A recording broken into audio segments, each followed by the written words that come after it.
Have you ever caught feelings so hard for someone who barely knows you exist? Like, you're out here replaying their hey in your head, and they're out here like, sorry, who are you again? Yeah, that pain? That's one-sided love. And today, we're getting into the psychology of why your heart chooses people who don't choose you back. Let's be real. One-sided love is wild. You're loyal to someone who isn't even loyal to their phone battery. You start noticing every tiny thing about them. The way they smile, the way they type, the way they breathe. Suddenly, they're not a person anymore. They're a whole Netflix series in your head.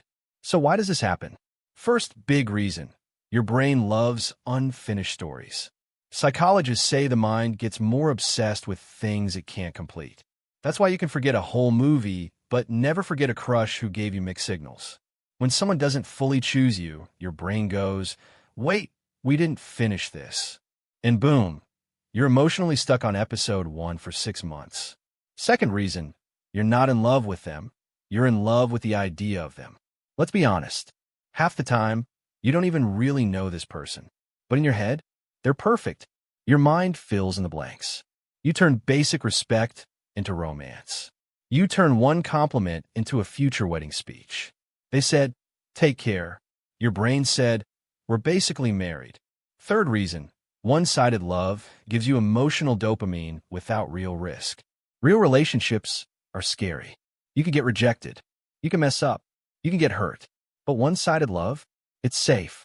Nobody can disappoint you except your own imagination. So you fall for someone unavailable because deep down, it feels easier than letting someone actually see you. Fourth reason, low emotional self-worth. Sometimes we chase people who don't choose us because it matches how we feel about ourselves. If deep inside you believe you're not enough, you'll be attracted to situations that keep proving it. You start confusing longing with love and distance with depth. And here's the crazy part. One-sided love can feel more intense than real love because real love lives in reality. One-sided love lives in fantasy. And fantasy has no limits. You can talk to them for 2 minutes and think about them for 2 weeks. But let me tell you something important.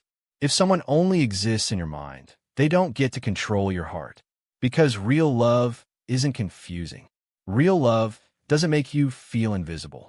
Real love doesn't leave you decoding text like you're in the FBI. So if you're stuck in one-sided love, don't shame yourself. It doesn't mean you're weak. It means you're human. Your brain is just chasing connection, meaning, and emotional excitement. The shift happens when you stop asking, why don't they love me? And start asking, why am I settling for half? Because the moment someone chooses you back, your nervous system feels calmer. Your mind gets quieter, and love starts feeling less like anxiety and more like home. And trust me, the right person won't have you guessing. You won't be confused. You won't be chasing. You'll just know, because mutual love doesn't hurt your chest. It rests there,